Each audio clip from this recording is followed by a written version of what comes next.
சின்ன மருமகள் next week நீ பிரமோ நம்ம போட்ட பிளான் எல்லாமே போயிடுச்சுன்னு சொல்லிட்டு ஒரு பக்கம் ரொம்ப கவலையாக இருந்துக்கிட்டு இருக்காங்க.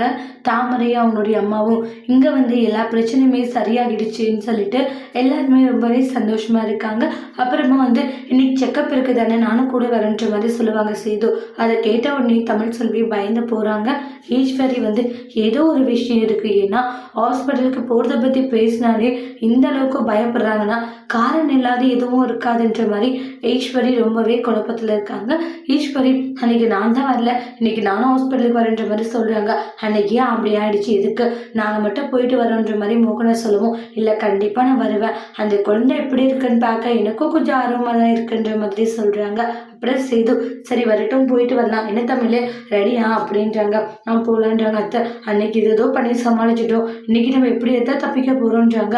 ஆரம்பத்திலே உண்மையை சொல்லியிருக்கலாம், இப்போ ஒவ்வொரு நாளும் நினச்சி அந்த அளவுக்கு பயமாக இருக்குது, எப்படிதான் இதை சமாளிக்க போகிறோன்னே தெரியலேன்ட்டு மறுபடியும் ஹாஸ்பிட்டலுக்கு பயத்தோடையே கிளம்பி போகிறாங்க. அவங்களுடைய அம்மா கிட்ட சொன்னால் தேவையில்லாத இடகுடமாக ஏதாச்சும் பண்ணி வைப்பாங்க, பிரச்சனை தான் பெருசாகும்ட்டு அவங்களுடைய அம்மா கிட்ட இந்த பிரச்சனையை சொல்லாதே போவாங்க. அவங்க ஹாஸ்பிட்டலுக்கு போயிட்டு பயத்தோடு இருப்பாங்க. தமிழ்செல்வி இன்னைக்கு நீ கன்சீவாக இருக்கா இல்லையான்ட்டு சீக்கிரமாகவே தெரிய வரும், நீ எத்தனை நாளைக்கு நடிக்கிறேன்னு நானும் பார்க்குறேன்ற மாதிரி ஈஸ்வரி நினைக்கிறாங்க. அதோடு இந்த ப்ரெமோவை முடிச்சிருக்காங்க. இனி வரக்கூடிய எபிசோடில் என்ன மாதிரி ஒரு ட்விஸ்ட் வர போகுதுன்ட்டு வெயிட் பண்ணி பார்க்கலாம். தேங்க்யூ.